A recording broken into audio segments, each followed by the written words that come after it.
Witam Państwa. Bardzo dziękuję, że wybrali Państwo naszą dyskusję na temat przyszłości Europy, która nie wątpię, że będzie ciekawsza od wystąpienia Rafała Trzaskowskiego, który będzie mówił prawdopodobnie mniej więcej to, co mówił i to, co jeszcze powie, więc będziecie mieli wiele okazji, żeby wysłuchać Rafała Trzaskowskiego, a w pewnym momencie, bardzo niebawem, przejdę na angielski. Tak jest.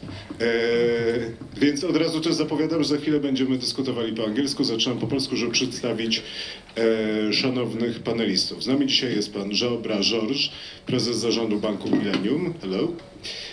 Othmar, przewodniczący European Forum Alpbach, pierwszy wiceprzewodniczący Parlamentu Europejskiego w latach 2019-2024.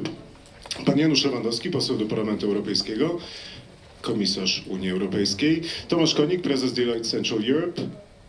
Oraz Marta, Poślad, dyrektorka do spraw relacji transatlantyckich i polityki publicznej na Europę Środkową i Wschodnią, Google. So now I'm going to switch to English. I think we're going to hold this discussion in English. If at some point you would like to switch to Polish, we have headsets, so we can do both languages. But we've decided on holding this conversation in English. Now I'm going to start with my first question. And my first question is to Mr. Karas and Lewandowski. Maybe we'll start with Mr. Karas. And my question is Europe waking up? Which of the last crises has done the most to consolidate the Union? Was it the pandemic, the war, or maybe is it Mr. Trump? Is this a never let a good crisis go to waste moment from your perspective? Mr. Karas.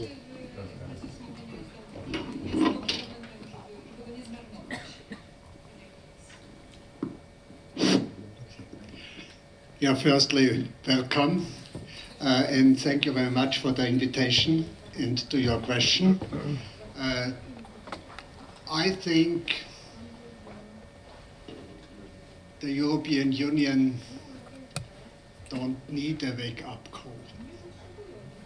The challenges in our time are enough.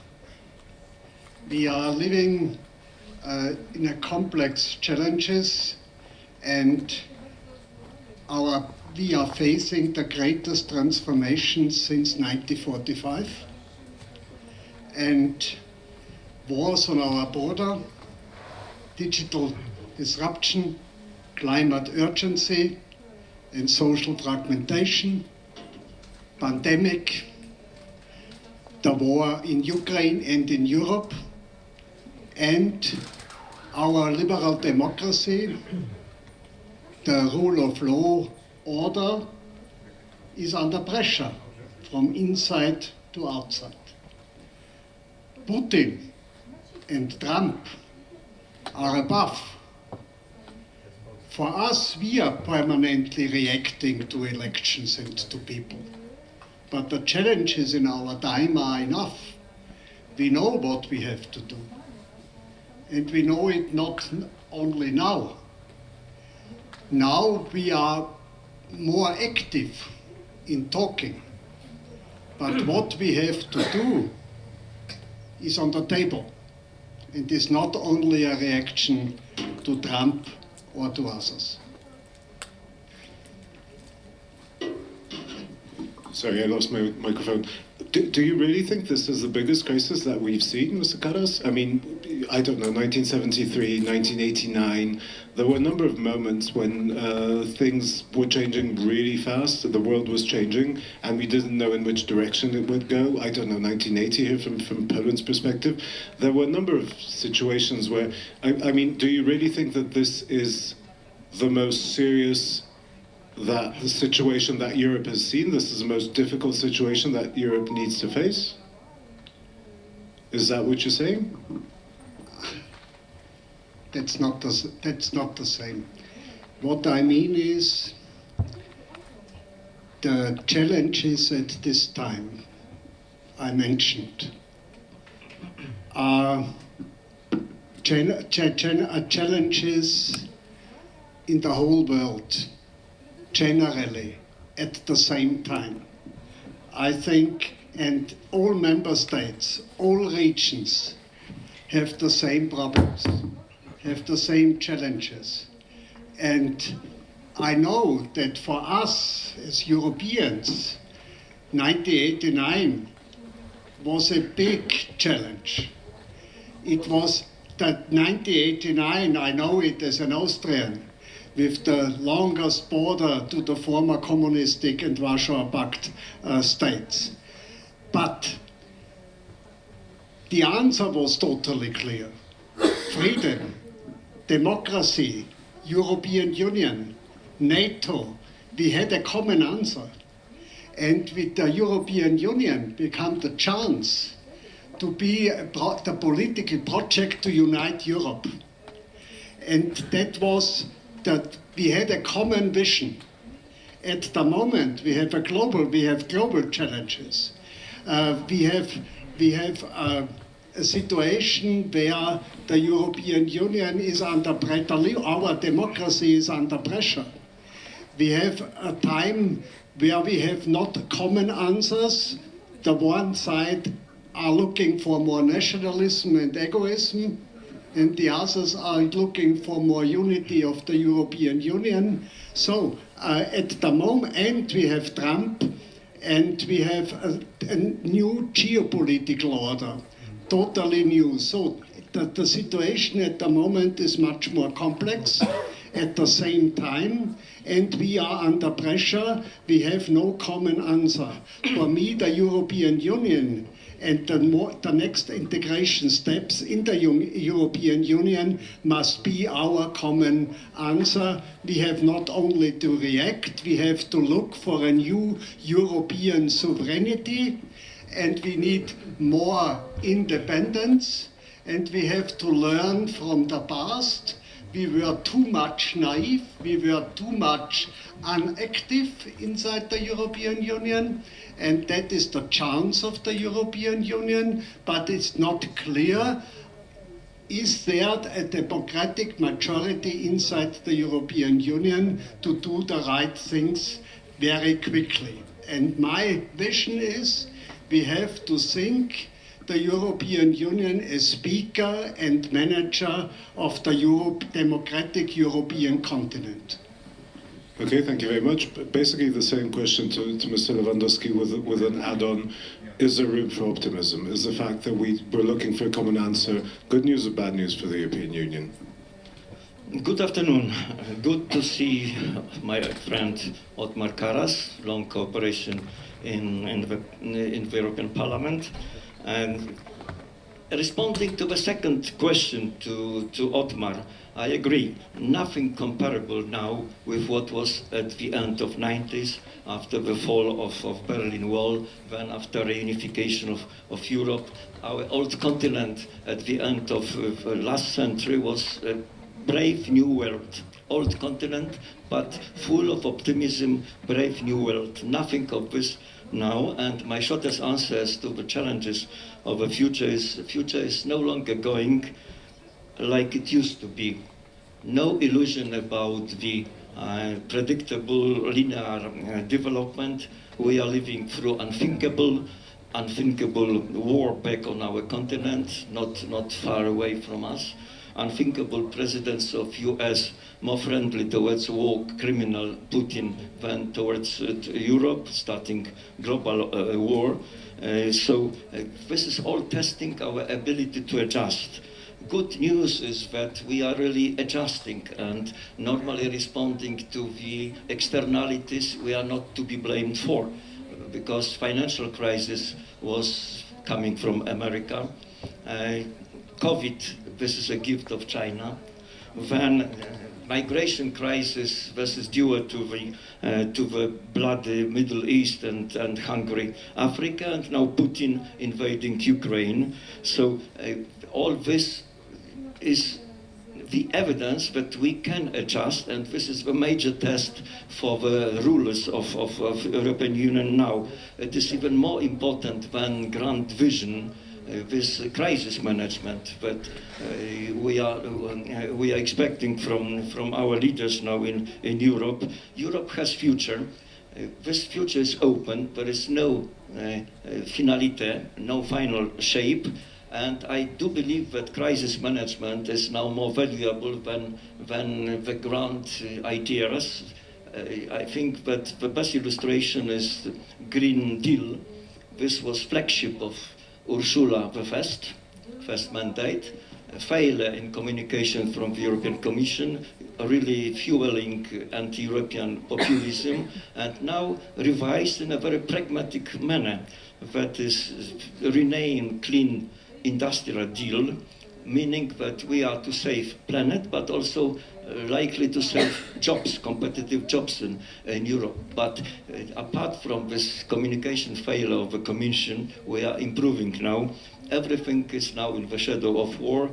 I was for 20 years sure that I am participating in the purely pacifistic project of European Union, and now we have a learning curve of different acronyms like EDIPRA, EDIP, learning what does it mean to rearm Europe. So this is a completely different story, and the question is, I can develop from in budgetary terms, how to finance defense in Europe, given that average debt of European countries is 80% of GDP. But here is the major challenge.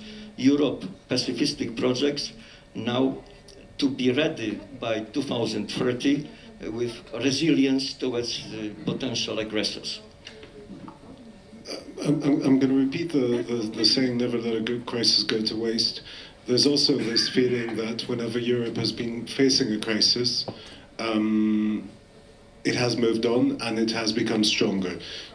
Now we're living in a time of poly-crisis. Do you think that the fact that there's so many crises coming together at the same time, will this make Europe even stronger? And maybe this will be the moment where it will be very difficult for Europe to adjust because of the fact that it's not one crisis, it's a number of crises all coming together at the same time. Major crisis is, of course, with war and with the American challenge. And our Versailles Declaration is the real answer. This is about resilience. Resilience. For the first time, resilience was a major priority, and not Green Deal, not even deregulation, because one more evidence that we are learning from mistakes is that after so many decades of overruling, over-regulation in Europe, we are now trying to deregulate, to simplify it. So far, this was mission impossible.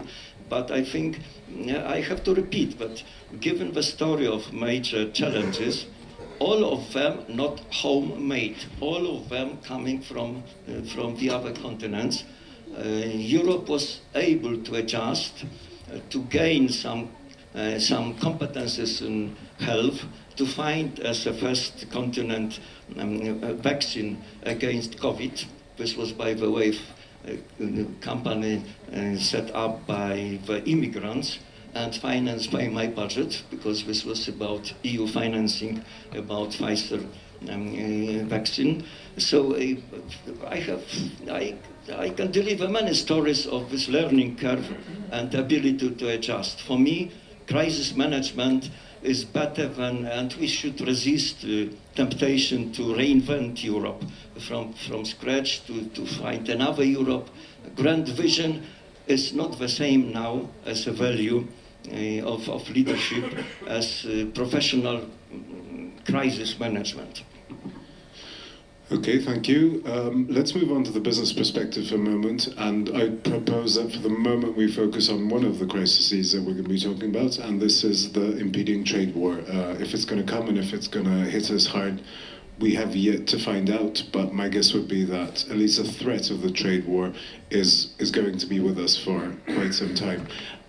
As I said, looking at the business perspective, I was wondering if you perceive the impeding the coming trade war as a distractor or as a call to action. Is this something that is helping Europe come together, or is it something that is making it more difficult for Europe to face the other challenges of our times? Maybe we'll start with Mr. Brás.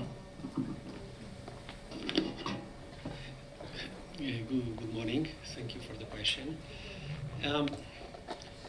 One of the things that I think we should keep in mind is that the economy is very fast in offsetting and adapting when the impacts come outside from the economy. We saw this in COVID or even in the war.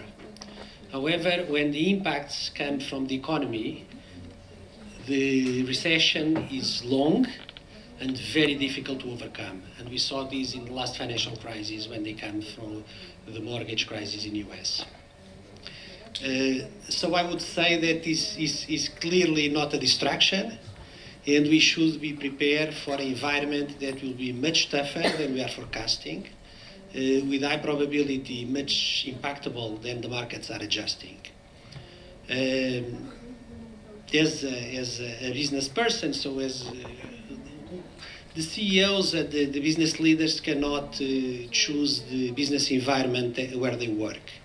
But there is one thing that we have in mind, is that when the environment is about volatility, it's not predictable, it's crisis, we need to focus to action. And after listening already these two gentlemen, it's clear that we need to focus in action in Europe.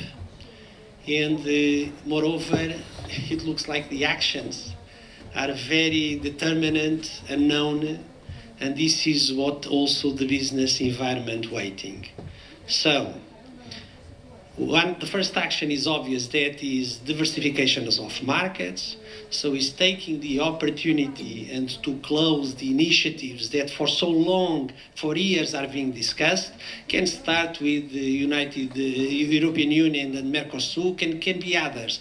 But everything that have been being blocked by niche interests for countries needs to be pushed and to be executed. The second part is also to execute it, the creation of the clusters, that then it will be clear for the business what to do. If it is energy, defense, green tech, or healthcare, it's indifferent, but needs to be decided and implemented. Europe is looking, or the business environment in Europe is looking to have another, like Airbus case studies, and it's possible to create it.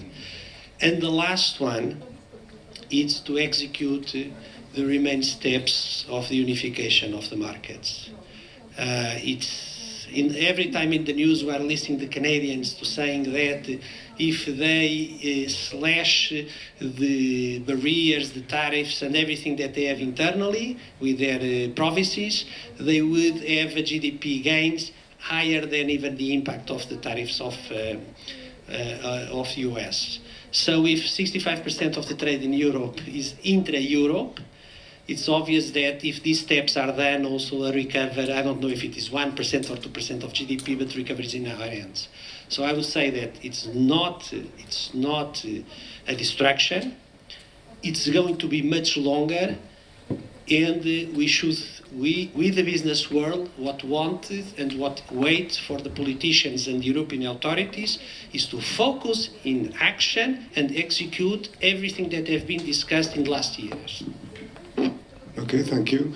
Mr. Konik, what do you advise the companies that come and ask you what to do? Is this call to action, is the answer to what's happening action? Because it seems that the environment is changing sort of, in 72-hour cycles. So if you take too much action, the things can turn around 7 times in the meantime.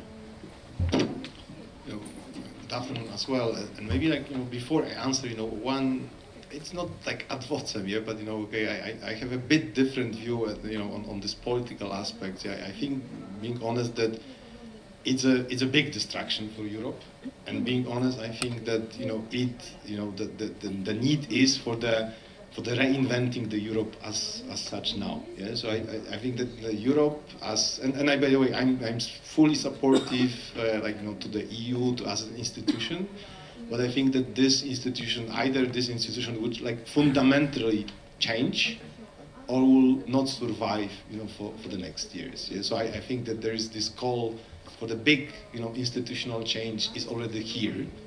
And I have, I can debate on that. Maybe I know it was not a question, but actually I think that I've put a lot of thinking, to that. So I'm happy, to debate on that. But I think that we are at that point of time. And maybe on the tariffs, yeah, because I just checked, this week IMF announced the new predictions for the world. What would be the impact on the tariff? And actually that's surprising. We probably can expect that predict that the GDP, there will be a GDP decrease, globally, which is like, from, I checked it, like, from 3.3% to 2.8%. And that actually happens, in the last 4 months, so they changed the prediction. So half percentage point GDP is slower than they predicted in January. But then when you look into into specifics, how that's split, globally. So actually that drop of the GDP in the US is actually bigger than in Europe, because in US they predicted, the drop of the GDP from 2.7%, which they predicted, in January, to 1.8%. So almost a percentage point drop.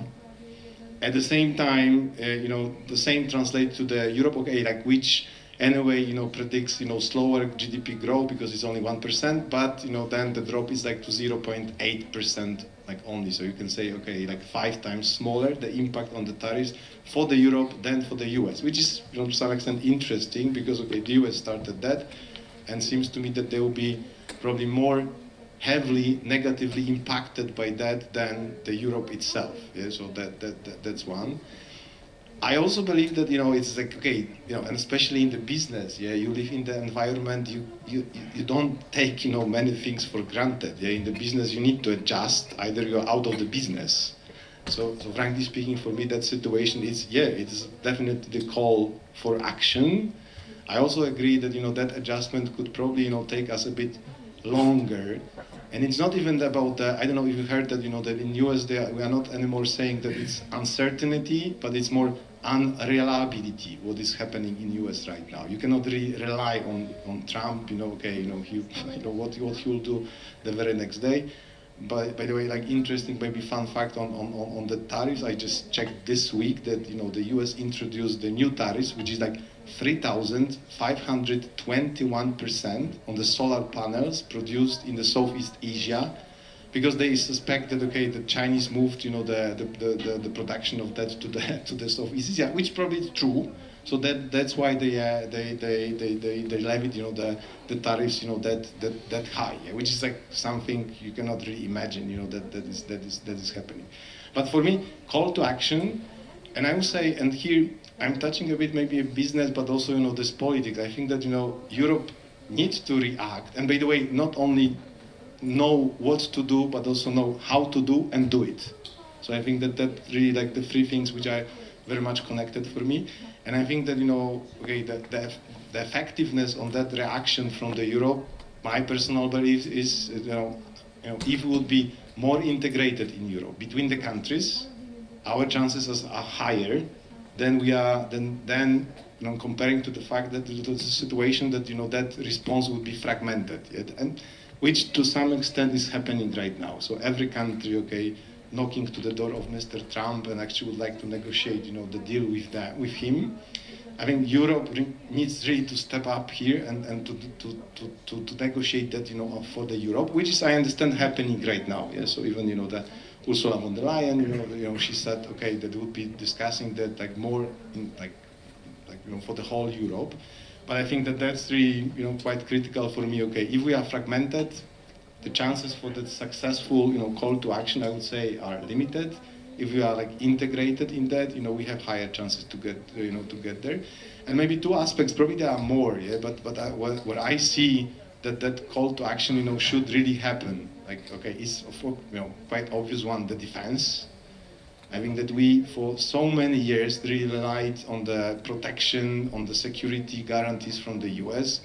If Europe would like to be a player in the global world, we need to really to invest in our defense.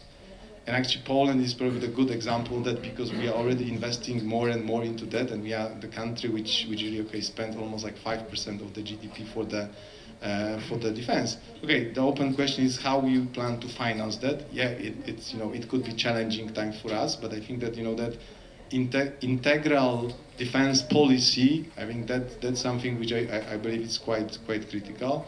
And maybe making the bridge to Marta, for the next question. But I believe for their expertise. But I think that this digital sovereignty of Europe is also of the critical importance right now. sorry, but we are relying on the technology which are coming, to us from the other part of the world.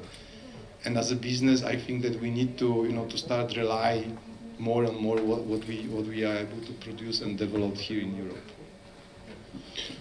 Okay, Marta. The question is what's happening now only a threat, or is there an opportunity here? And I'll let you decide if you want to answer the digital sovereignty part of that question. Very, very happy to, and I'm representing Google, but I also speak on behalf of over 400 US investors in Poland. As of January, I've been chairing American Chamber of Commerce, and actually I thought I'm here in that capacity, but happy to address both. So a lot has been said, but where I come from is that it's definitely a wake-up call, but if things were great before the change in the White House, why are we where we are today? Why we have not had a trade deal before the Trump presidency? Why we did not have checks and balances in place?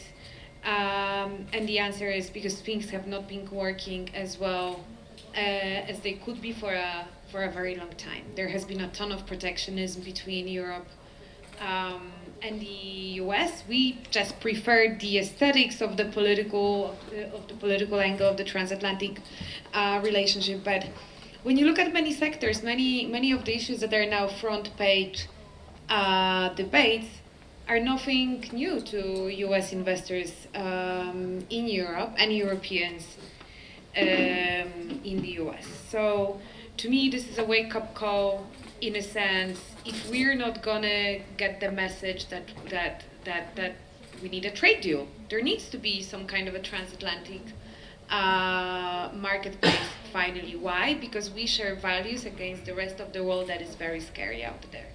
And that's good enough reason to I know that it sounds like a madhouse to talk about a trade deal on April 23rd, 2025, but if that's not going to take us, if that's not going to forward and further the relationship, I don't know what could be. To business, of course, like the whole tariff debate is a distraction, and business does not like distraction. Personally, it's very hard for me to predict what, if at all, and what size of a trade war we could see. I can only say on behalf of US investors that I hope there would not be one, and as I said, maybe in a sudden and unexpected turn of events, we would start walking towards a trade deal. The amount of focus and emotion that is currently going into what we disagree on with the US is also very scary. Minister Lewandowski mentioned Russia is one of the bad actors on the security side, but I have not. When you, I don't know how many conferences you attended as of January this year, but there is so much talk about the threats stemming from the transatlantic relationship. Very little about China, and what topics like sovereignty or calls for sovereignty leave us to. They expose us to China. There is no in between. Nobody is going to stop development and say, hey, wait for Europe, let them make up for what they haven't produced or prepared. We're just going to let Europe build their own technological legacy. This is not going to happen. The choices that businesses in Europe need to make today need to come from existing solutions. On the technology side, the solutions are either come from the US or come from China. And the reason why the choice to date in Europe has usually been Europe was not only politics, it was values that stand behind that technology. And that has not changed. And I think while we don't like the aesthetics and many different aspects of the current geopolitics, the transatlantic partnership is still based on rule of law, democracy, and human rights. And that is not going away. And this is what businesses are looking for. This is what the rest of the world is not offering to us. And again, to the aesthetics, we keep on. I can see Minister Lewandowski wants to jump in, but please finish. And No, I just also. I'm sorry. That was the. I want to. That was the face I was making. I'm sorry. Okay. So just on the aesthetics, aesthetics is definitely a difficult aspect for transatlanticists in the past few months.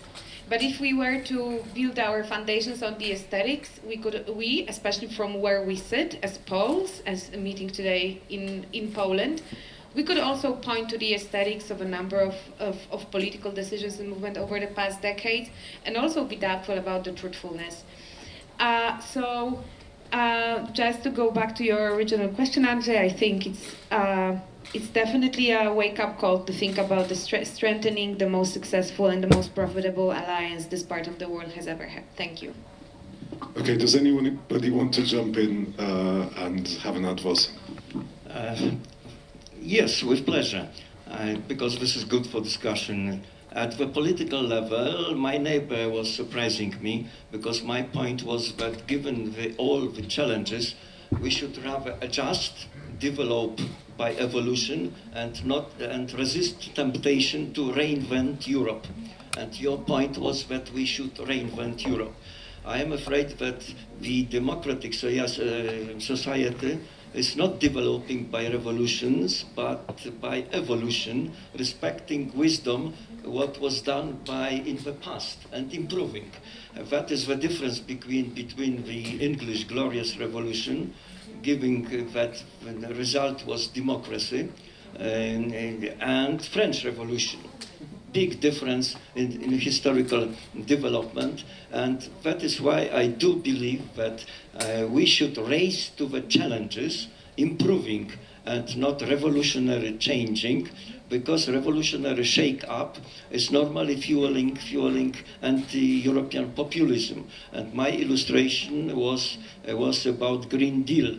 This was really a complete communication failure by Commission, complete legislative failure by very dogmatic introduction into action, really very good fuel for Le Pen, for all anti-European populists in Europe. And now we are changing to the very modest, pragmatic, clean industrial deal, meaning that we are to save our planet, but also save our competitive jobs in Europe. But this is about political level. Normally, temptation to change revolutionary reserved for politicians, and now I have my neighbor from business ready to reinvent Europe. But then we have a real story at the business level that is about transatlantic relationship and also trade wars.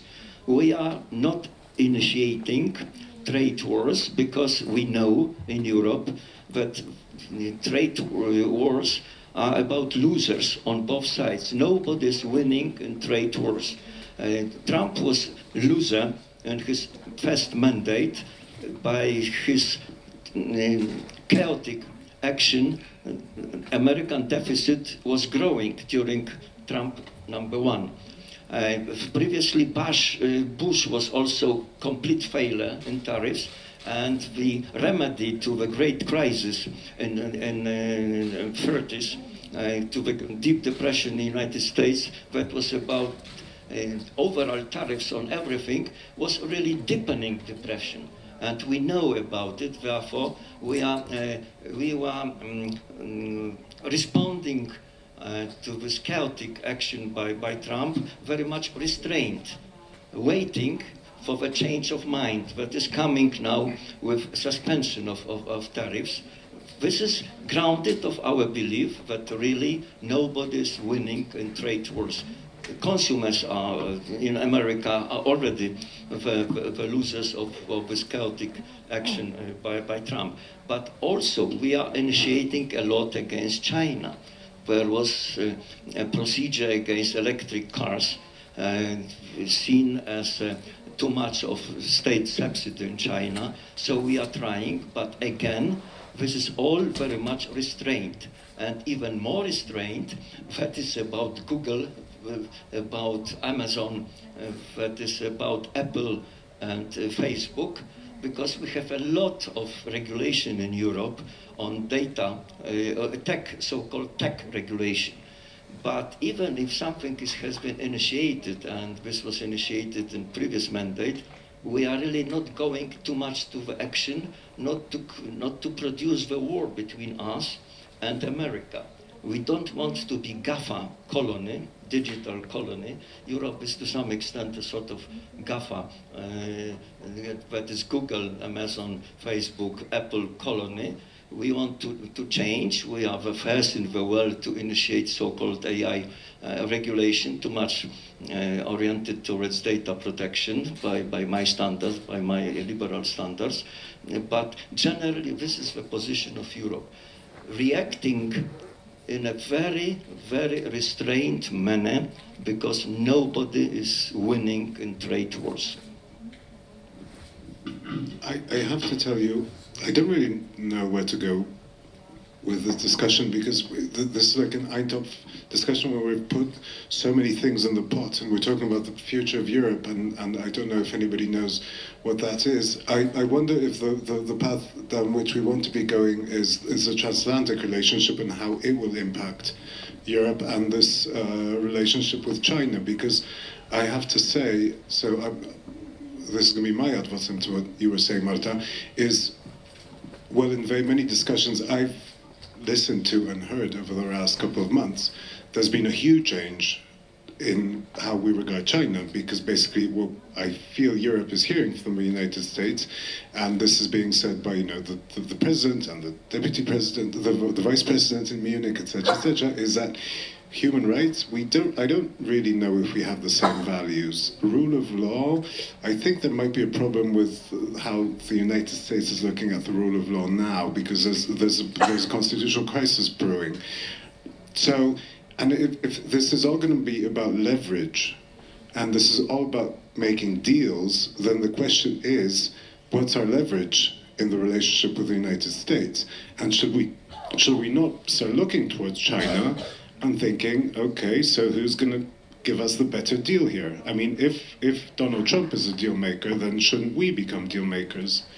And is this, so in order to switch this into a question, my question would be, is the direction in which we're heading? Is this the outlook that Europe should take? Should we start looking for leverage? Should we start looking for deals? And if we're looking for deals and leverage, should we start looking around the board and not only in one direction? Maybe I'll kick us off with Marta, and then maybe... Thank you, because I would also want to go back and make a few comments, but directly to your question, I think China is something that will bring Europe and the US in the end together. If there is one thing in terms of values that I think at the end of the day we would agree with, is that we disagree with what China ecosystem and milieu has to offer, and I really hope for us we're gonna get to this point sooner than later. I also think that this is why I'm so concerned about the whole sovereignty talk. I'll give you a great example. In Poland, there's a lot of talk about sovereign tech solutions that are led by what looks like Polish companies. Well, the people who stand behind them forget to add that they run on Chinese machines, and the best example is our telco ecosystem. 80% of 4G infrastructure provided by 3 main telco players in Poland is provided by Huawei. And so when I hear that people talk about tech sovereignty in terms of where you post your pictures and whether it's Instagram or Pinterest, this is fun. Like, the real problem of sovereignty lies in critical infrastructure and not the social media platforms, to be honest. So I think China hopefully will be something that will be very seriously considered as a uniting factor, and that of course requires a specific dose of maturity coming from both sides, the European and American, and I think you also asked about whether we should become more entrepreneurial in the discussion with the US, like probably, like what is it, why Europe is a draw to non-European investor? Because it's a continent of 500 million, aging, but still 500 million people with fat wallets. It's a significant market for many different for many different corners of the world. So definitely playing with access to the market is something that should be part of this deals-driven thinking to some extent. And I cannot not comment about what Minister Lewandowski said.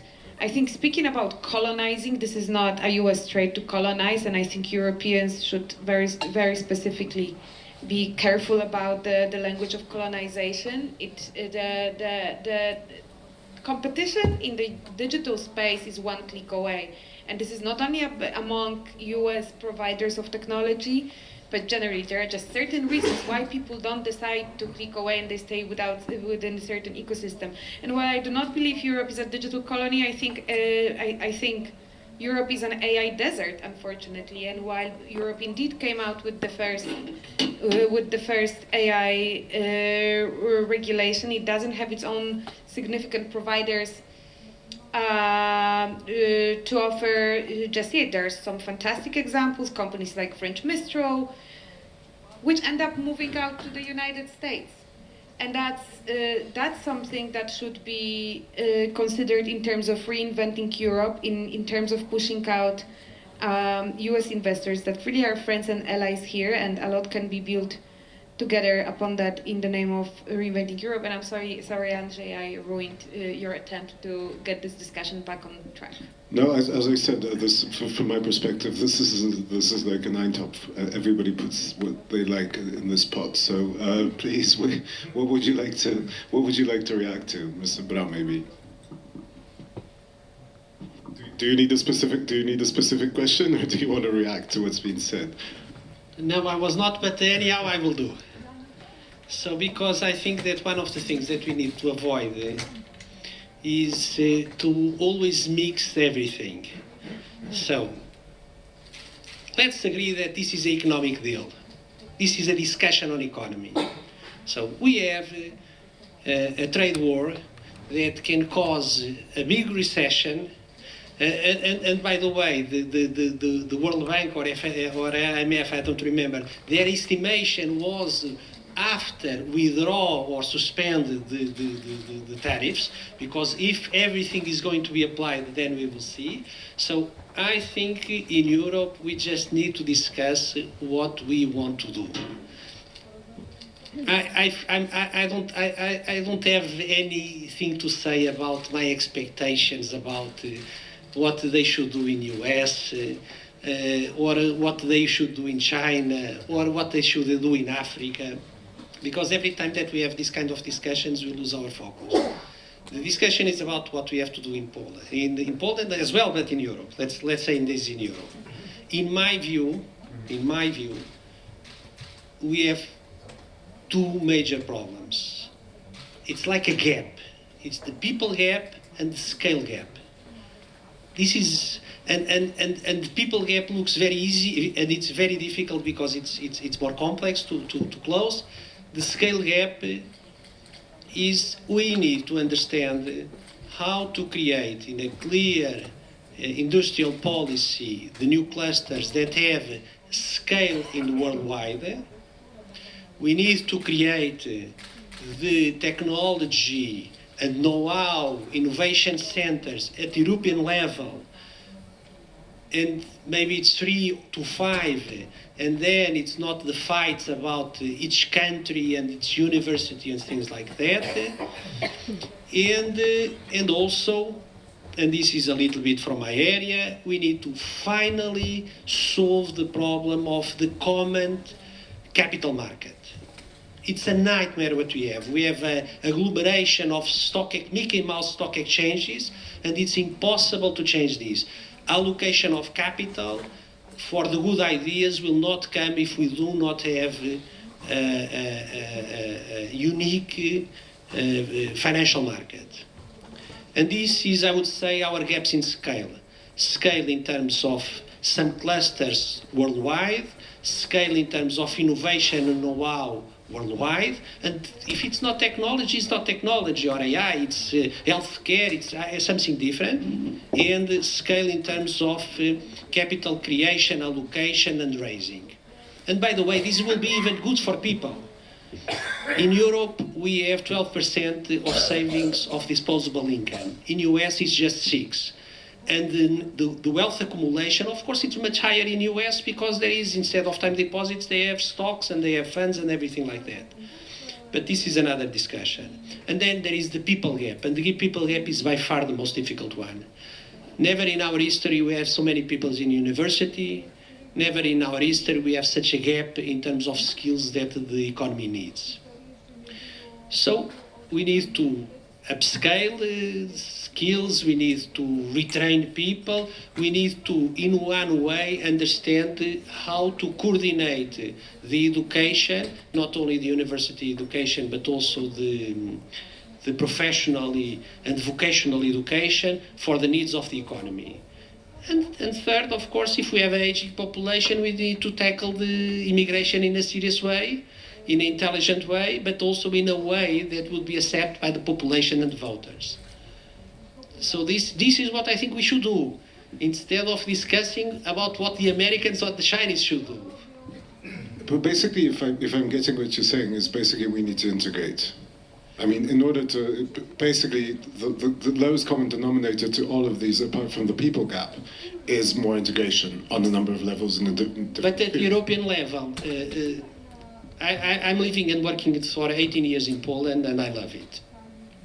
But it was embarrassing that when we had the Draghi report, everybody here was just talking about how many experts of Poland were consulted or not, and if any company in Poland was considered or not.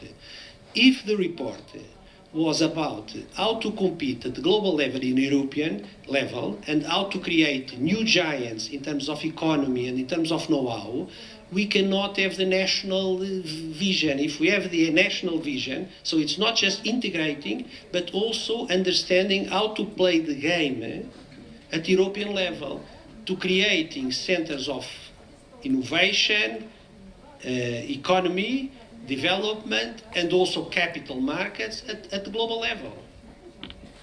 Mr. Karas and then Mr. Konik, can we go in that direction? Yeah, there are so many issues at the same time on the table now. So each issue needs an answer, but all issues, economically and politically, globally or European-wide, are connected. I will make some points. Firstly, I hope we all agree nationalism and isolation will not deliver stability, security and prosperity.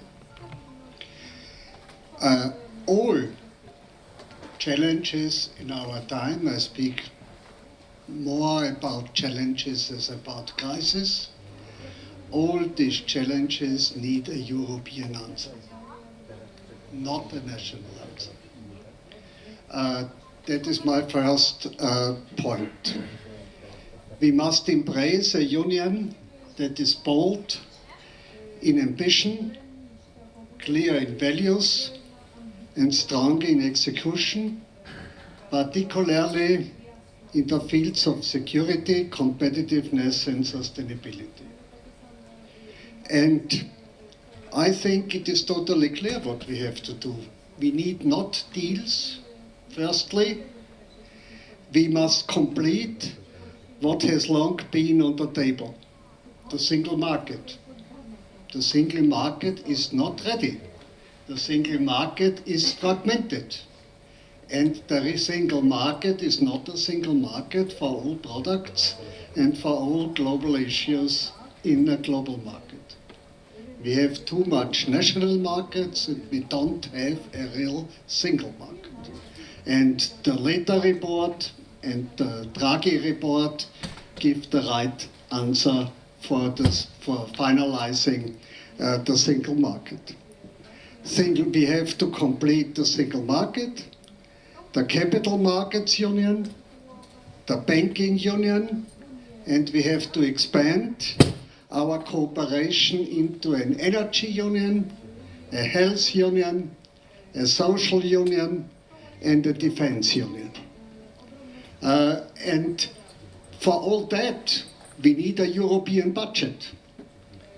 We need also a single market with a taxation system, have a European taxation system for all activities who are cross-border, national cross-border. Our taxation system is fragmenting and blocking the single market and also the capital market union. So we have to do what has long been on the table. And another point for me is, let's stop talking about what is missing and start implementing what we already agreed on. Europe needs less delay and more determination. And that is my only message. We have firstly to start what we have to do in the European Union before we have to look and to react to the others. We have the answer in our hands. And for that, 2 remarks on the end. Independence, resilience is a key.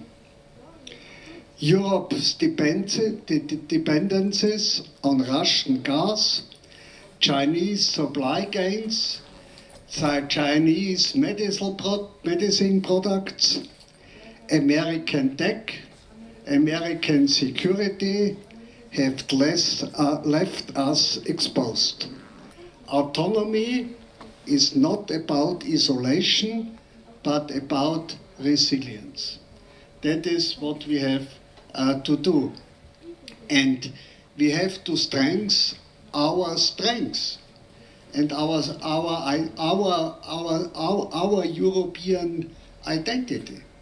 And we have to accept that the European Union is not Europe, but the European Union must become a speaker and a manager of the democratic part of the European continent.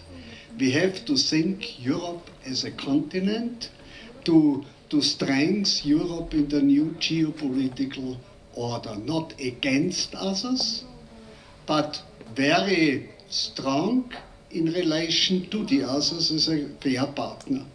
So it's not a question defense union against NATO. 23 member states of the European Union are members of NATO. We need the common standards. We need a common strategy. But we have to accept that we are responsible for our own security and not NATO is responsible. So we need a defense union, and the defense union is not only a military union. Defense union is much more as a military union, and that is also a part of the European identity. And one point on the end, also to my friend Lewandowski. To the Green Deal. You are right, but for me, the Green Deal is a program. And the base of the Green Deal is that the European Union is to 2050 climate neutral. And we have to accept, I think we have not to delay this common target. This common target is an investment program. This common target is a competitiveness program. This common target can be and is the basic to be a global leader in green technologies. What was the problem of the Green Deal? We are always very quickly to find a common goal. But we are not thinking about the implementation and the differences in the European Union. So I think our common goals are ambitious. and we are blocking the implementation. We need an impact assessment for all goals, and we have to communicate to the people what is the consequence of our common goals, and what is the timetable, and what is the step-by-step procedure. We have to think at the same time to communicate the goals and the implementation strategy. To block the Green Deal, to delay the Green Deal is less competitiveness in the world. Look to China, look to the US and to others. At the Munich Security Conference, John Kerry said to the debate about Trump's decision to go out of the Paris Agreement, he said 37 states at the United States are supporting the Paris Agreement. Thousands of villages are supporting the European Green Deal, or the structure of the Green Deal and the goals of the Green Deal. Don't look only to the governments. Don't look only always only to the presidents of the governments. Look to your partners in the world who are thinking in the same directions and create a new partnership, national cross-border. And I think that is the European strategy. That is the European identity, to think cross-border and find partners on the way to achieve our common goals and to make the world a little bit better. Europe has a strong role in this debate. Mr. Konik, the floor is yours. Okay, so no question, Andrzej. Yeah, no. I have so many questions. No, but okay, maybe like a bit like to what Mr. Lewandowski said. Okay, I don't know if I'm that revolutionary in my thinking, but as a person who are in the business already like 20 years plus, I think that what really counts for me in execution. Yeah, and I think that I don't know how you define this revolutionary, but for sure my expectation is that Europe needs to change and needs to execute on that change. That's exactly what you said, so I fully agree with you on that. And so that's a bit of the advertisement. And then, the three examples, because I think that, I also agree that, on all of the discussion, we need to be pragmatic and really practical, yeah, how we achieve that. So, I think that, three examples, first, Mario Draghi, we know, I don't know how many of you read, his report, but, probably, all of you heard about this report. But he also published, the article in the Economist just after that, which was a bit of a surprise to me because, he basically, what he calculated, so he measured how many different barriers do we have for the trade in Europe, and how that can translate to the tariffs. Yeah, we are discussing about the tariffs in US. To my surprise, it was that currently the barriers which we have in Europe, we are having the single market, by the way. So which which limit the trade between the countries, Poland, Germany, France, Germany. That translates to the tariffs of 45% for the goods and 110% for the services. So that's the amount of the regulation which we developed in Europe, and we are saying. And by the way, the trades between all of the member states in EU are less than the half of the trade which actually is in US between the states in US. So in Europe we have probably the most exposed economy, EU economy is the most exposed for the international trade, because it's almost like 50% of our GDP, if that translates to number, if the GDP it's trade, and at the same time we set up the most the most barriers to trade between ourselves. So yes, my expectation right now would be we need to change it. Yeah, that's the potential. You can say that from being the positive. But I think if Europe would be willing to play some role, I think that that's something which we need to, no matter what Trump or the China did, fully agree with you, but that's something which we need to do in our home yard. Yeah, that's one example. I mean, defense, yeah, interesting case as well. We are all saying defense, the defense. I talked with one of the general who was actually in Ukraine, was like from the Polish army, was supporting there. One thing which he said, and he said, okay, it's difficult there, but which was completely the nightmare for the Ukrainians fighting there, that one caliber of the ammunition, produced in different EU states, cannot be used for the same equipment. So the Ukrainians, what they did, that basically developed the matrix, where you have the same caliber of the ammunition, and the countries where it's produced, and they need to match it in order to be able to fight with Russians. Yeah, so it's the same caliber, and we have, I understand, for one caliber of the ammunition, 27 different types. So being honest, if we are talking about the the security and how we can align in Europe, on the defense, that would be my expectation, that we should start with standardization of the equipment and ammunition in Europe. Yeah, very concrete, very tangible thing. But frankly speaking, and I think here Europe and EU, can really play a role how we are doing that in the different countries.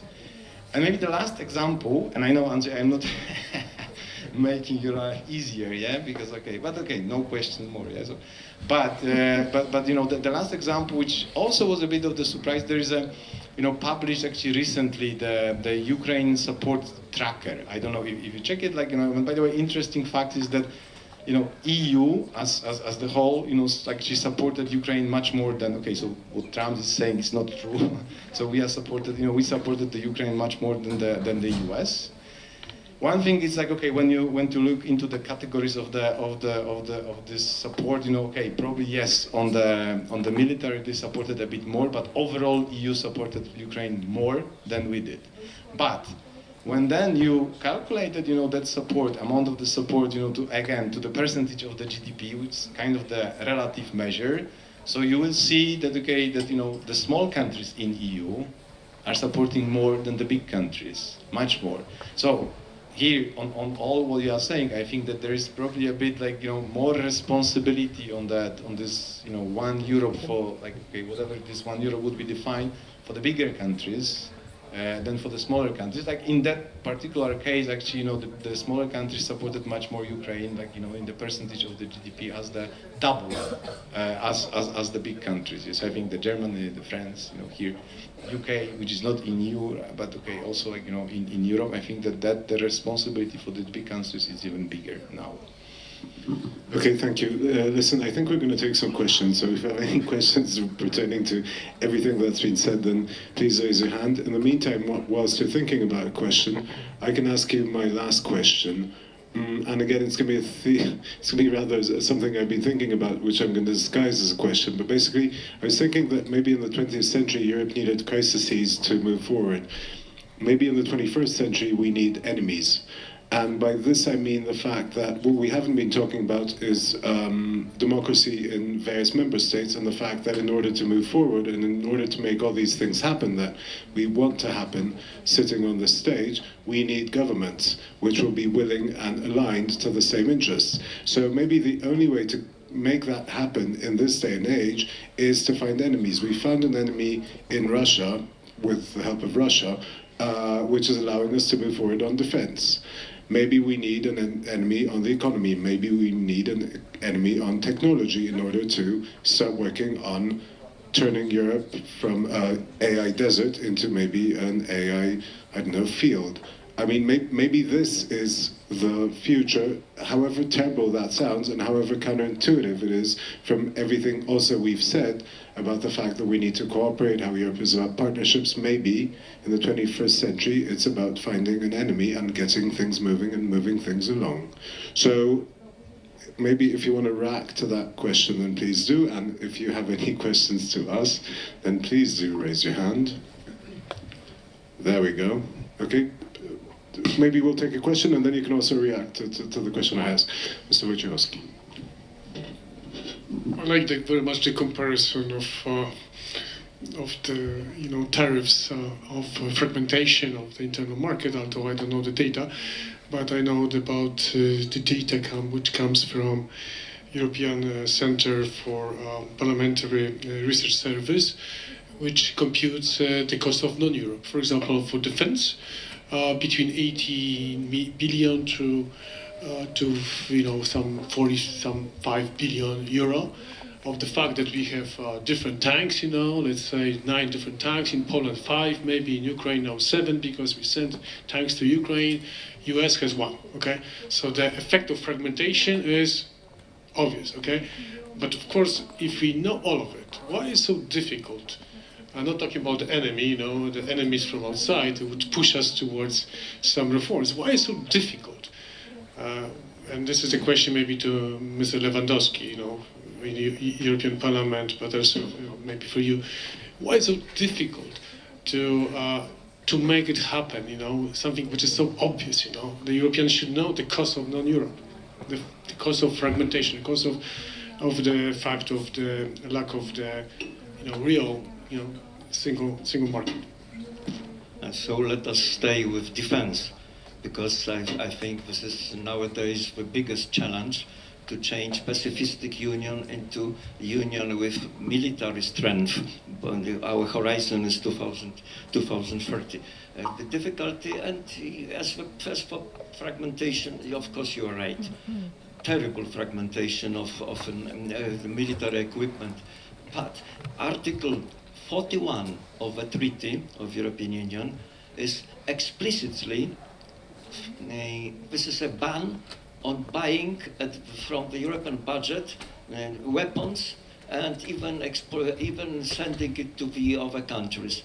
So here is the problem: how to overcome this terrible treaty obstacle. And we have already very, very creative answers, creating off-the-budget instruments like perversive peace facility. Peace facility is intergovernmental, not taking money from the European budget, and via peace facility, very perversive name for military equipment, we are really overcoming this treaty barrier that is prohibiting us to buy weapons. Member states can, and that is why a part of this re-arm plan for Europe, we have the so-called escape clause. You know that is what's that? That is not calculating military expenditure to the deficit procedure. And that is why we count upon 650 billion euro of military equipment, but it's absolutely not solving the problem. How to establish synergy.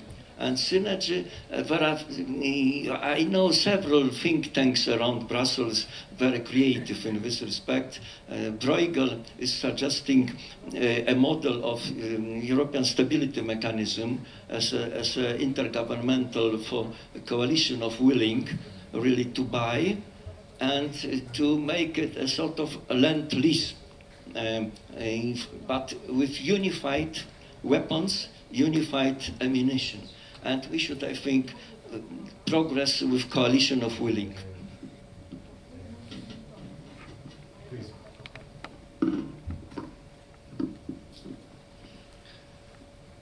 I think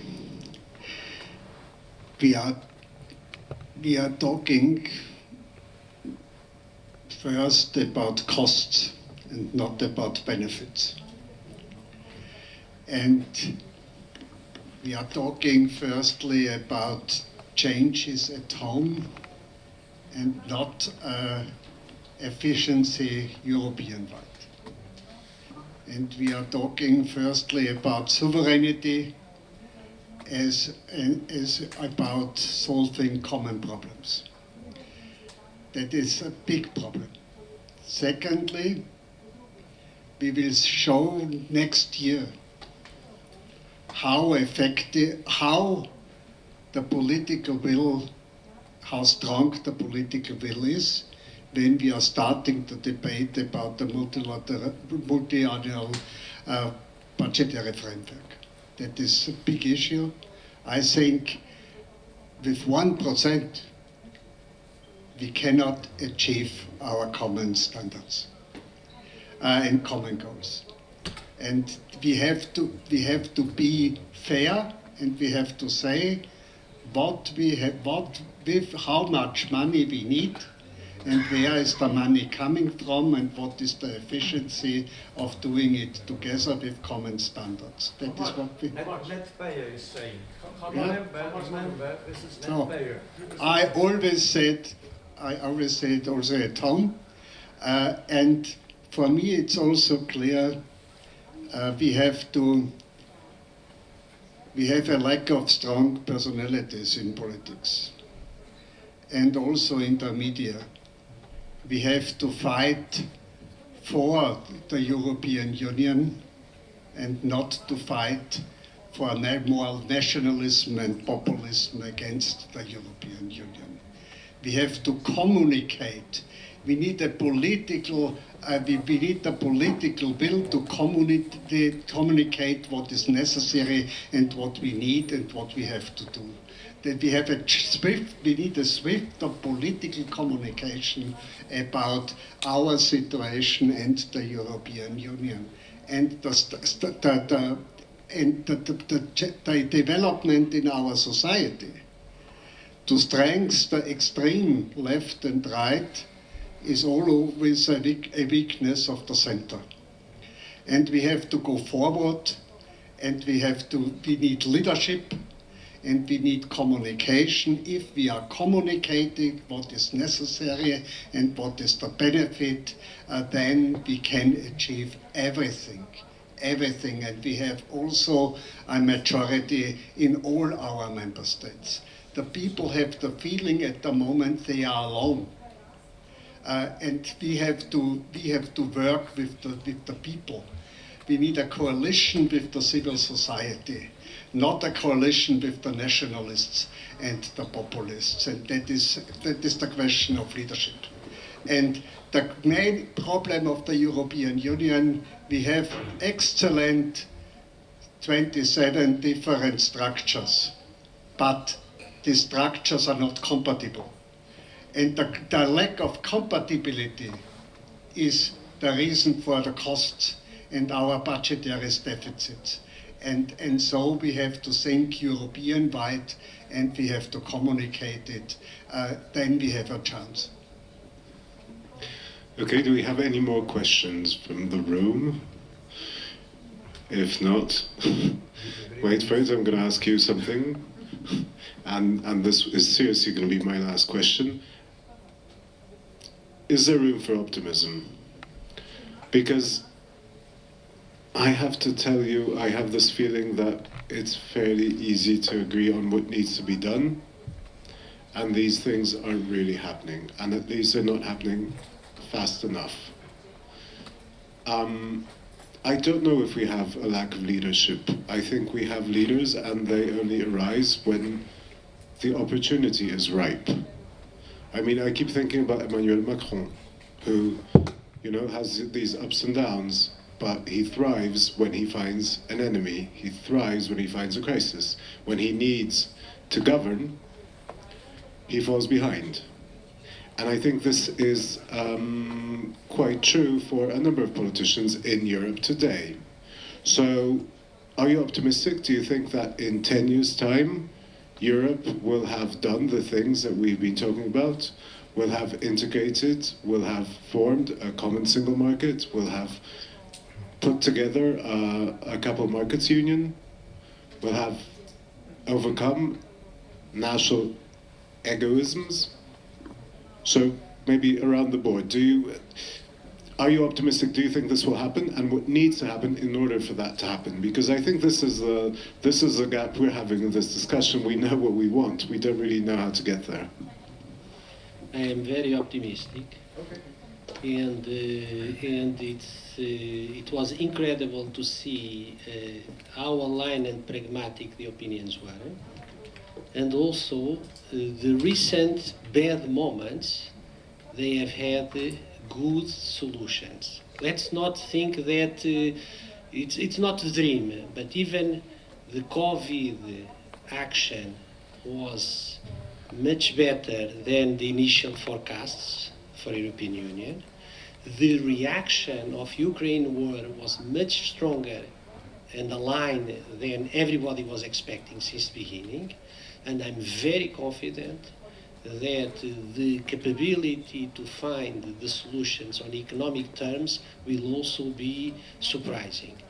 It's not the disappearing of the problems, it's the capacity to react for the problems even better than we sometimes think about ourselves.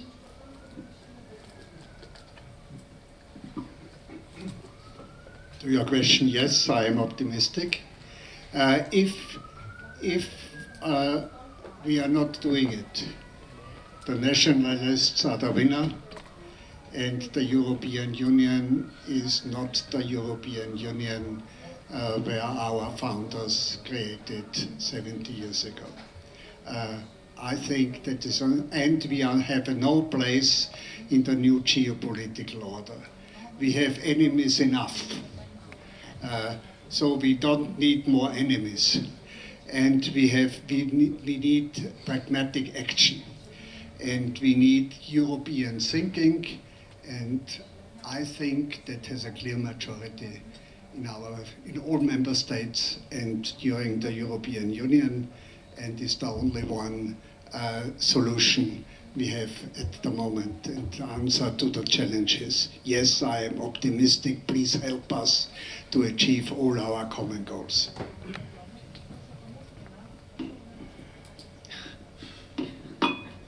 No, to surprise, I'm optimistic as well.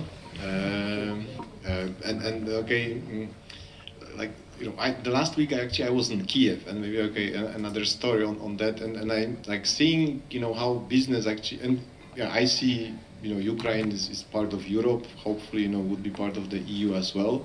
So I found being there a great source of the optimism, being honest, because I had an opportunity to meet with our people. We have like almost 600 people there, but also with the clients, and yes, to my a bit of the surprise, seeing how innovative these people are.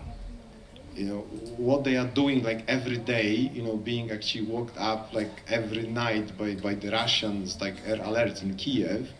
It's amazing. Yes. So I think that if we, and by the way, I think that we can really learn a lot of them. By the way, I mentioned this ammunition, and also I heard that was actually said in Munich by the foreign minister of Germany. He said, that thanks to the EU program to support the building the factory of ammunition, what was achieved, that the Ukrainians built it in Ukraine. Yeah, so they've been able actually to build some ammunition factories in Ukraine, which is the country at war for the last 3 years. So I think that, yes, I'm optimist. I believe in the Europeans, and I think that we can really learn a lot from the what is happening right now in Ukraine, and that also can be a good source of the optimism. What makes me optimistic is my luck to be in the right place in the right time. 1980, this was with Solidarity beginning in Gdańsk. 1989, and the year after, 2 years after, beginning of Polish transition towards market economy, what we with Balcerowicz, who is also present in this Congress, we were naming the remaking of fish from the fish soup. By the way, I was also behind the first in this part of the world stock exchange in Warsaw. We were talking about capital markets in Europe, and this was placed in a perversive way, you remember, in the former headquarters of the Communist Party in Warsaw. This was a very pragmatic choice, because all the headquarters of the Communist parties, Bucharest, Moscow, Warsaw, were very well equipped with telecommunication networking, as this was essential for capital market. So this was really a pragmatic choice. And then being in the first round of participation in the European Union, which is, I think, Polish success story. So I am optimistic about what might be inspiration of Mr. Trump, President Trump. Instead of making America great again, I think he has inspired us to make Europe great again. Thank you.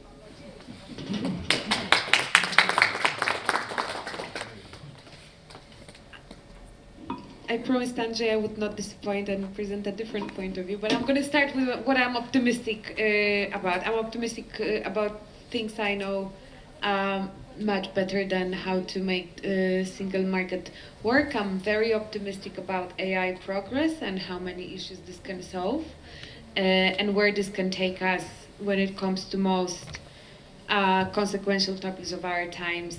Environment, finding sustainability, energy, and healthcare. If you haven't already, that's going to be a marketing moment. Please do go and watch 60 Minutes with Demis Hassabis, the CEO of Google DeepMind, who talked about what's our perspective of being able to cure all the disease in the next decade, which is a pretty good reason to be optimistic and excited about.